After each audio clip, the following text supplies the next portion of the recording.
Israel फ़लस्तीन कशीदगी के तनाज़ुर में Washington में इसराइल के वज़ीर-ए-आज़म बेंजामिन नेतन्याहू ने अमरीकी सदर बराक ओबामा से मुलाकात की है। सदर ओबामा ने फ़लस्तीनियों की जानिब से इसराइलियों पर हमलों की मज़म्मत करते हुए कहा है कि इसराइल का दिफा अमरीका की अव्वलीन तरजीह है। मुलाकात के दौरान अमरीका और इसराइल के दरमियान $30 अरब के दिफाई मुआहदे भी तय पाए। यूरोपीय कमीशन ने तुर्की पर जोर दिया है कि वो इंसानी हुकूक और जमहूरियत के हवाले से बड़ी नाकामियों को दूर करने के लिए इक़दाम करे। रिपोर्ट के मुताबिक तुर्की में सिक्योरिटी की सूरत हाल को बेहतर बनाने के लिए ज़रूरी है कि हुकूमत कुर्द बागियों के साथ अमन मुज़ाकरात करे।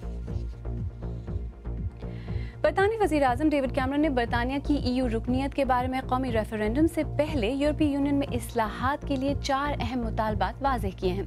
इन मुतालबात में रुकन ममालिक के कौमी पार्लियामेंट्स को मज़ीद इख्तियारात देने और लोगों की नक्ल व हरकत पर निगरानी के इख्तियारात शामिल हैं।